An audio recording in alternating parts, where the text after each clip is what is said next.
हर साल की तरह इस साल भी रायपुर में प्राचीन और ऐतिहासिक रावण भाटा मैदान में दशहरा उत्सव की तैयारी जोर शोर चल रही है। समिति हर साल जहां 60 फीट ऊंचा रावण का पुतला और मेघनाद कुंभकर्ण के पुतले जलाए जाते हैं, इस साल कोरोना गाइडलाइन को ध्यान में रखते हुए सार्वजनिक दशहरा उत्सव समिति ने दशहरा पर्व को सादगी से मनाने का निर्णय लिया है। सार्वजनिक दशहरा उत्सव समिति के अध्यक्ष मनोज वर्मा ने बताया कि प्रशासन के आदेश के अनुरूप ही इस बार भी रावण के पुतले की ऊंचाई कम रखी गई है। साथ ही समिति ने इस बार मेघनाद कुंभकर्ण के पुतले नहीं जलाने का निर्णय लिया है। मनोज वर्मा, अध्यक्ष, सार्वजनिक दशहरा उत्सव। ये जो हमारा सार्वजनिक दशहरा उत्सव समिति और दूधाधारी मठ के संयुक्त तत्वावधान में जो यहाँ पे दशहरा उत्सव का आयोजन होता है, इस आयोजन को परंपरा के अनुसार ही मनाया जाता है, क्योंकि इसका एक अपना इतिहास है। इसका एक पौराणिक और सांस्कृतिक इतिहास है। 150 साल पुराना हमारा दशहरा है और उस समय से दशहरा होते आ रहा है। जब यहाँ पे किसी प्रकार की कोई व्यवस्था नहीं होती थी, कोई बैरिकेड नहीं लगता था, कोई समितियाँ नहीं हुआ करती थी, उस समय दशहरा होते आ रहा है। पहले सिर्फ परंपरा के अनुसार रामलीला आती थी और प्रतीकात्मक रूप से जो पुतला आप देख रहे हैं उसका वध होता था और एक कलर रूपी पटाखा फोड़ा जाता था गुलाबी रंग का, उससे पता चलता था कि ये रावण मर गया। उसके बाद एक हरे कलर का पटाखा फूटता था, उससे लगता था कि अब रावण का वध हो गया।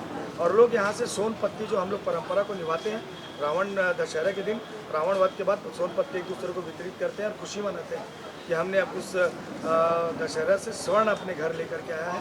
तो स्वर्ण रूपी जो पत्र यहाँ जो बिकता है उसको हम लोग लेकर के घर जाते हैं। तो वो एक परंपरा हुआ करती थी, उसमें हमने थोड़ा सा नयापन लाया, जैसे जनता की मांग को देखते हुए कि और जगहों में जैसे आतिशबाजी होती थी, लोगों के मनोरंजन के लिए सांस्कृतिक आयोजन है।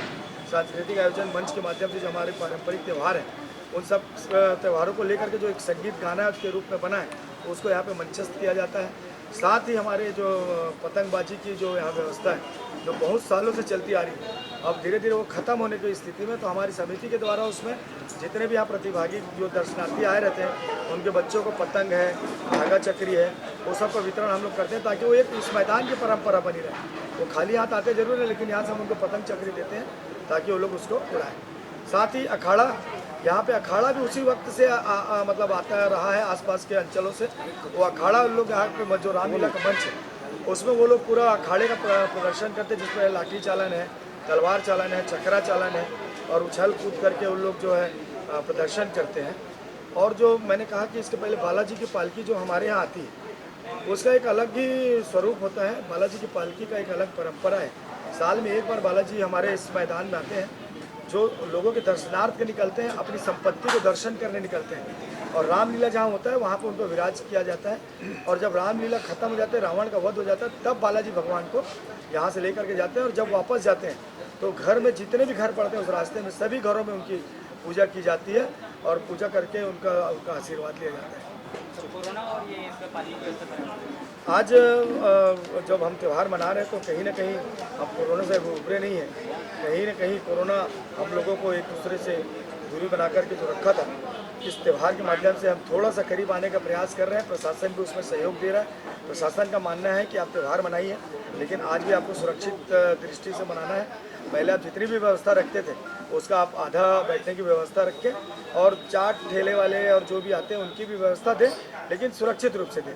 तो हम लोग 5000-7000 लोगों को बैठाते थे, लेकिन अब आपकी बार हम 2000 लोगों की बैठने की व्यवस्था कराई है, जिसमें वैक्सीनेटेड लोगों को ही हम पास दे रहे हैं, ताकि बैठे हुए जो लोग एक दूसरे को अगर समीप पे बैठते हैं तो उनको इस बात का डर नहीं रहा है कि वैक्सीनेटेड नहीं है, तो हो सकता है इससे रोग फैलने का डर है। और जहाँ पे लोग घूमेंगे वैसे जगह में हमारे वॉलंटियर्स साथ में पुलिस प्रशासन भी उन लोगों को देख रेख करेगी। ऐसी पूरी व्यवस्था है। ठीक है। कई बार देखा जाता है फायर की वजह से आग लग जाती है, तो सुरक्षा को लेकर क्या इंतजाम? फायर ब्रिगेड की यहाँ पे व्यवस्था रहती है। नगर निगम की तरफ से फायर ब्रिगेड की गाड़ी खड़ी रहती है।